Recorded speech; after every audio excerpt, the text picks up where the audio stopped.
Two former Louisville Cardinals are coming north on I-71. I'll explain what that means for the Bearcats football program. Are Locked On Bearcats, your daily podcast on the Cincinnati Bearcats, part of the Locked On Podcast Network, your team every day.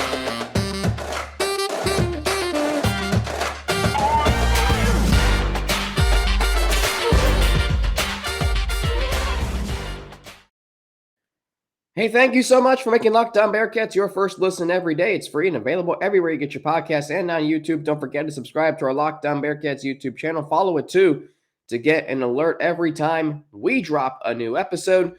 Today's episode of Locked On Bearcats is brought to you by LinkedIn Jobs. LinkedIn Jobs helps you find the qualified candidates you want to talk to faster. So post your job for free at linkedin.com/lockedoncollege. That's linkedin.com/lockedoncollege to post your job for free. Terms and conditions do apply. Alex Frank with you, your host each and every day here on Locked On Bearcats, part of the Locked On Podcast Network, your team every day. So Cincinnati gets two commits from Louisville. The Bearcats landing Jaden Davis, a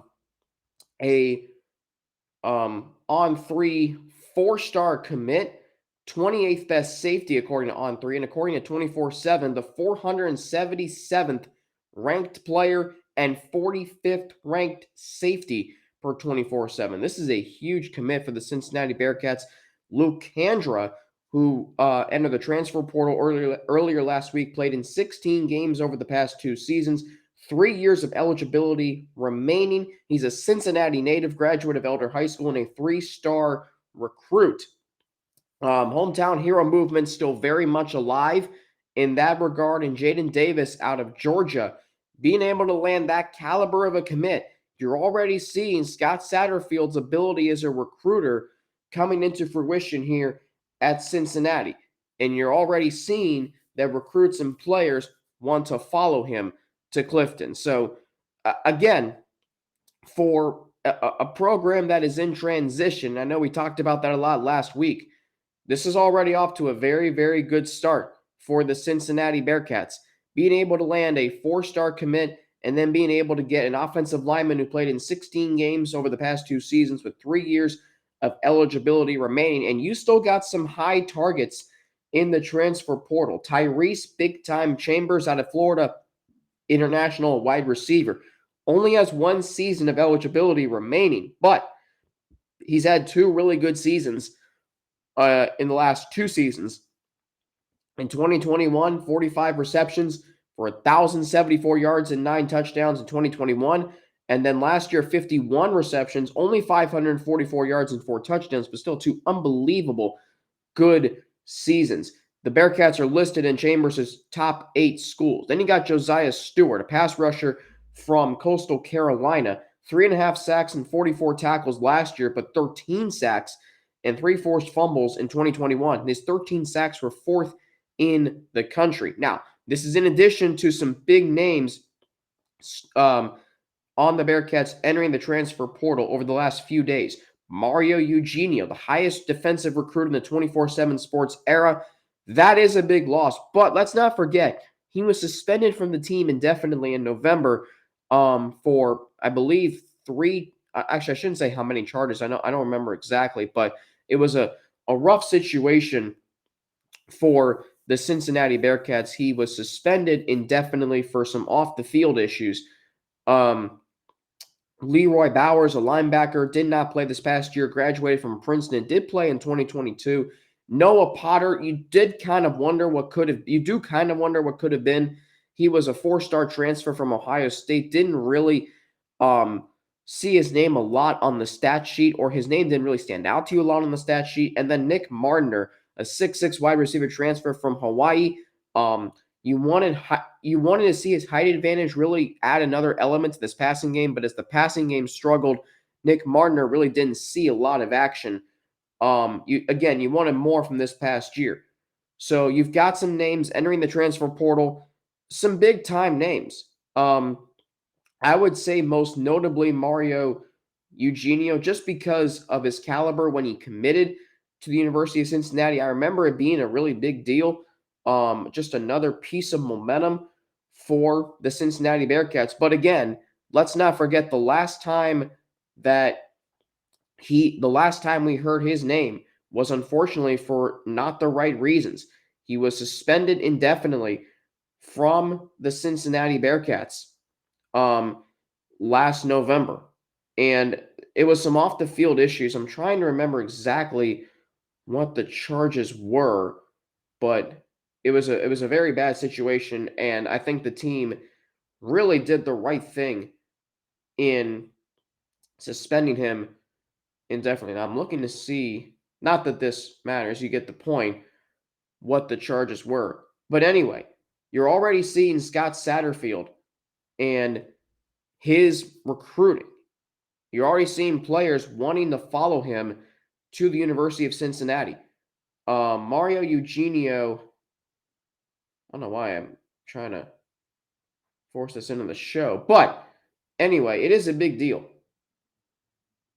And it's also a big deal that the Bearcats, despite being a program in transition, I still think they're on some solid footing with these recruits and these commitments. The big question I have is, how good does this get with Scott Satterfield? Louisville reached the top 25 in recruiting classes. So does that mean that Cincinnati is going to rebound? Because they've taken some dips, and I've documented those. They've taken some dips in recruiting rankings on Rivals and 24/7. But can they get themselves back up there into the top 25, where they were at the height of the Luke Fickell era? We'll find out. Coming up, a big name retained on the coaching staff. And I got a message to those who are still not in favor of Scott Satterfield. I'll explain what that is after I tell you how this episode of Locked On Bearcats is brought to you by LinkedIn Jobs. These days, every new potential hire can feel like a high-stakes wager for your small business. You want to be 100% certain that you have access to the best qualified candidates available. And that's why you have to check out LinkedIn Jobs, because LinkedIn Jobs helps you find the right people for your team faster and for free. I have experience with LinkedIn Jobs. This is how we hired a lot of members on our Bearcats Media sports staff. It was so easy to post the job, who we were looking for, what we were looking for, and it's a free job post. You create it, then add your job in the purple hashtag hiring frame to your LinkedIn profile to spread the word that you're hiring. It's simple tools like screening questions to make it easy to focus on candidates with just the right skills and experience so you can quickly prioritize who you'd like to interview and hire. We got to finish the year strong, right? Today's December 12th. We've got 20 days left. 20 days left. And John Gordon, a motivational speaker, would ask you or would tell you, you spend the days you want them to. How are you going to spend your days? It's why small businesses rate LinkedIn Jobs number one in delivering quality hires versus leading competitors. LinkedIn Jobs helps you find the qualified candidates you want to talk to faster. Post your job for free at linkedin.com/lockedoncollege. That's linkedin.com/lockedoncollege to post your job for free. Terms and conditions do.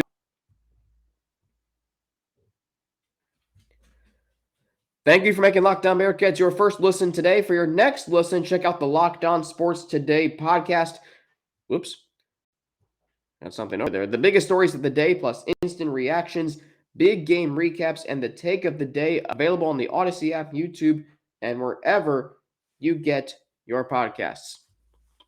All right, so obviously a big name retained on the coaching staff last week. Kerry Coombs, the Bearcats special teams coordinator and cornerbacks coach, staying on staff, retained by Scott Satterfield. This was a move that every Bearcats fan wanted, I'm sure, and Scott Satterfield made it happen.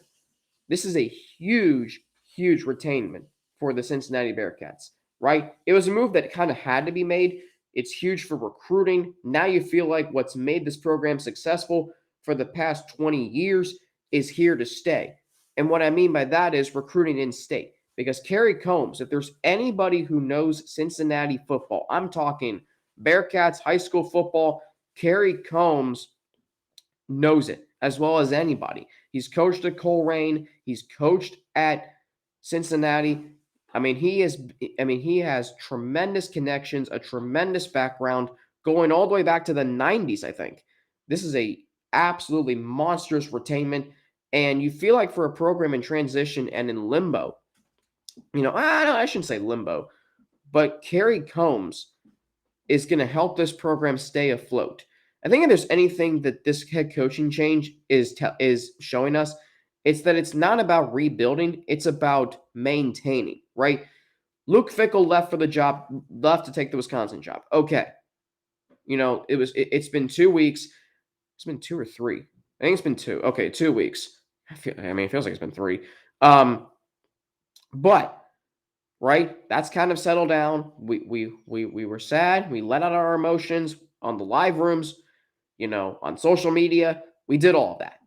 But now we're in, okay, how can Scott Satterfield keep this program afloat? And I really think what he did on Saturday, going to the Crosstown Shootout, I think it really it should for you if you're still skeptical about his hire, and it's okay if you are. People ask me, what do I think about the hire? And I say I'm optimistic, but I also say to those, and this is part of my message to those who are skeptical, we haven't seen him coach a game. We haven't seen him coach a football game, and we won't see that for 9 months. So why are you already saying, I don't like this hire, I'm out? Why are you saying that? You can be I'm not going to go there. I'm just saying to you, give the man a chance. What has he done in his first week on the job that you don't like? He's retained Kerry Coombs. He has gotten former Louisville commits to flip to Cincinnati. 5 Louisville coaches are joining the staff. Running backs coach Darrell Sims, offensive line coach Nick Cardwell, linebackers coach Derek Nicholson, just to name a few. And Louisville's bringing a running game that got really good and a Bearcats program that has thrived on running the football offensively. Nothing that has happened under Scott Satterfield has been egregiously bad. In fact, everything that's happened, I think, has been really good.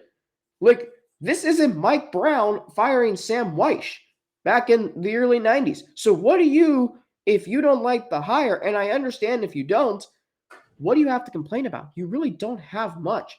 He's retained Kerry Coombs, the guy you most wanted on the staff. Hopefully Walter Stewart is next. High-end transfer portal players and recruits are targeting Cincinnati, who we mentioned in segment 1. The only thing that is happening right now that might not be a good thing, and it actually is an understandable thing, is players opting out for the bowl game that, quite frankly, outside of you and me, people probably don't really care about, right? And unfortunately, players, if this was a New Year's Six Bowl, maybe Josh Wiley, maybe Trey Tucker would play in the bowl game. If this was a college football playoff game, they absolutely would. But keep in mind, several players didn't play in the Peach Bowl in 2020. So it just goes to show you that, it's not just about, look, these guys have futures as NFL players potentially. We know Josh Wiley does. Trey Tucker thinks he does.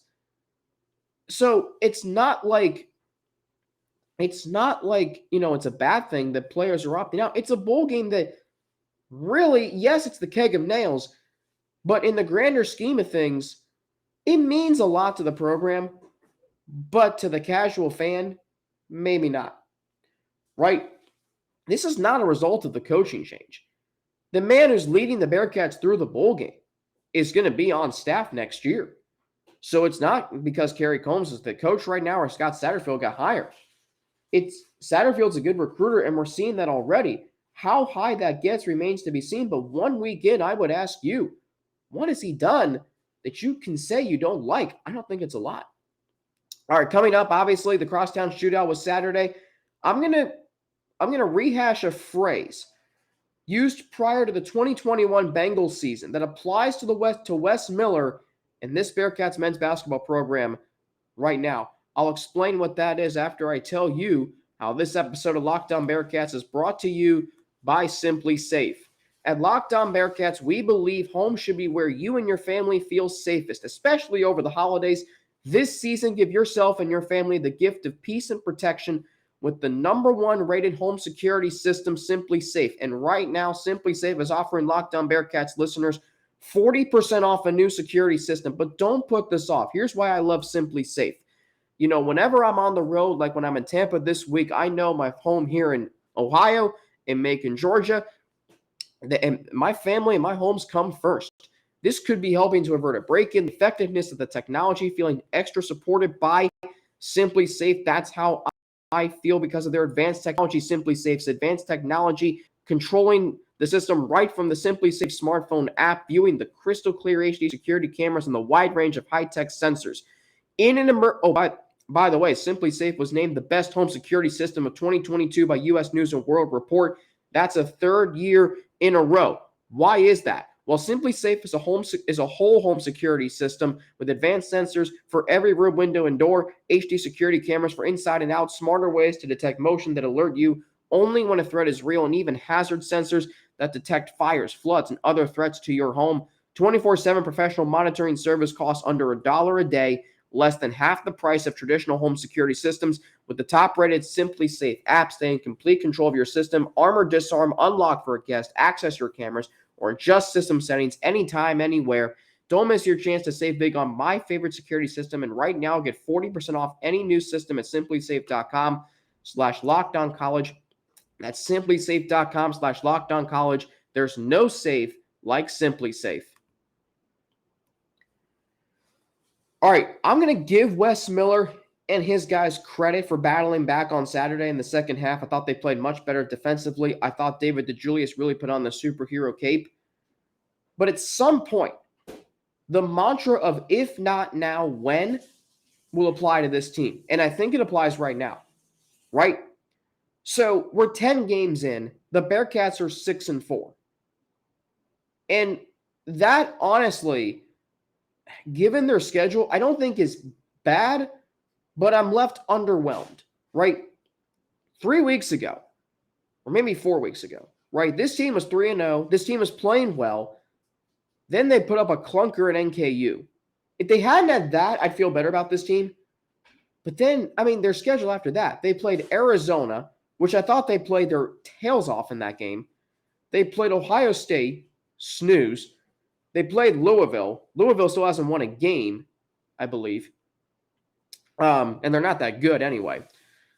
They beat NJIT. They beat Bryant. They played well in those games. And yes, they only lost to Xavier by 3, and Xavier's a really good basketball team.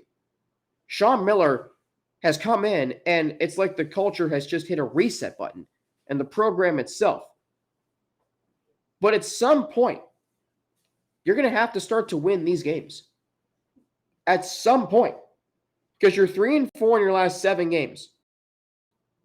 At every conference opportunity that you had to build your resume is now in the rearview mirror.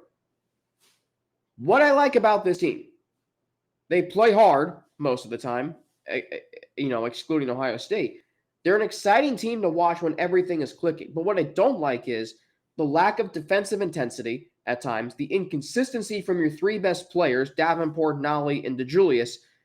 Victor Locken's been really good all season, but there's also a lack of identity. And the last part here is key, right? There's a lot of things this Bearcats team does well when they're playing well. They can shoot well, they can play defense well, they can rebound well, but it needs to happen consistently over a month of basketball, right? Over 1 month, give me that, right? If we look at the Bearcats' schedule coming up, right, there's only 3 non-conference games remaining. Wednesday against Miami, Ohio, Saturday against LaSalle, and then Wednesday against Detroit Mercy. That's not that many options that remain. So let's then advance to conference play. Let's take a look at the month of January. Okay. Right now in January, there are, 3, 4, 5, 6, 7, 8 games in the month of January. Right? If you can go 7-1 in those games, I just want to see 7-1 in those games. Not 4-4, not 5-3, not you win 2, you lose 1. I'm talking win 5 straight, drop a game, okay, and then win the next 2. Or maybe just go 8-0. Right? The last part of having an identity is key. It's great what Kenyon Martin did on Saturday, going into the locker room and rallying the team. But that's not going to be able to happen every big game, right? That can't get you going. You got to be able to, from the jump, set the identity, right? Martin walks in at halftime and rallies the team. That's great. But it shouldn't take that in a big game. It shouldn't, every big game, it shouldn't start out, you're down 13-1. I mean, that was a sleepwalk of a first half, to be honest with you. So, I used to be a producer, a news anchor, and reporter at iHeart. And one of the shows I produced were one of my favorite shows, Gamble and Finn, Thursday nights, The Reality Check, 9 to midnight, 700 WLW. Why did I like that show? Because it was an entertaining show. It was a great show to get you to the weekend, right? You know, it was, I mean, there are certain words you can't say on air, but like, it was unfiltered. It was real talk. It was, having a lot of fun. It was a show that you wanted to listen to. And Finn said this right before the Bengals season started. And I think it might have been the Thursday before the season started that year. If not now, when? Right? If you remember the first two seasons under Zach Taylor, there were a lot of things the Bengals did that were good. They played hard. They had a high-octane offense at times, right? The culture.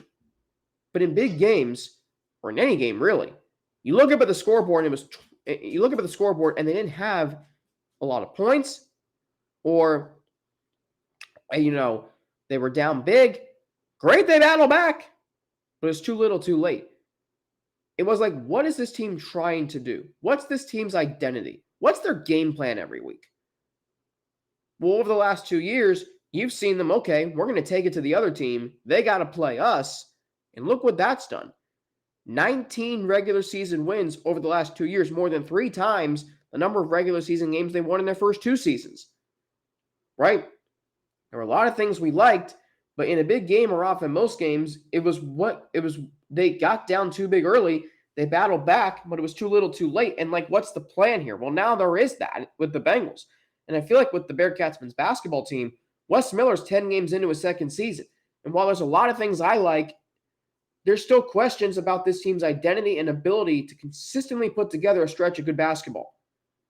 3 non-conference games remain, and then only a select few opportunities in the conference for resume-boosting opportunities. But what's going to happen when you face Memphis and you get down early? Or forget that. What kind of game plan will you have? Under Mick Cronin, and I know people will say, well, he was never Bob Huggins. Okay, fine. But at least in a big game under Mick Cronin, you felt like you had a chance because you knew what the team was going to do. They were going to play a matchup zone defense that was going to suffocate the opposition. And even if the opposition hit a lot of shots, you knew Cincinnati was going to find a way to be in the game in crunch time. Right now, you don't really know if that's going to be the case for the Bearcats under Wes Miller. It's year 2. They've had a whole off season and a restocking of the roster. We're seeing a lot of contributions from Josh Reed, Dan Skillings Jr. We're seeing a lot from Odi Oguama. We're seeing a lot from David DeJulius. But the big 3, Victor Lakhin's been doing good, doing well rather. But the other guys have to step up if this team is going to get anywhere. And you're left wondering again this year at this time, what's this team's identity and how is this season going to play out? And that's not what we're used to seeing with Bearcats men's basketball. All right, we got a loaded week coming up on Locked On Bearcats as we get set for the Fenway Bowl, the Keg of Nails renewal, Cincinnati and Louisville up at Fenway Park in Boston. Men's basketball's got 2 games this week.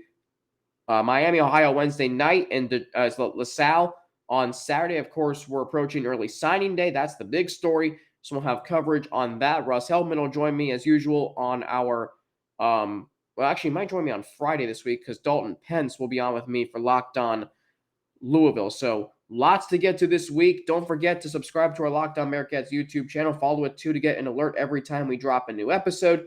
And don't forget to follow me on Twitter at Frankie_Natty with 2 N's, NNATI. You can follow me on Instagram, AlexFrank9_. Email me at alex3frank@gmail.com.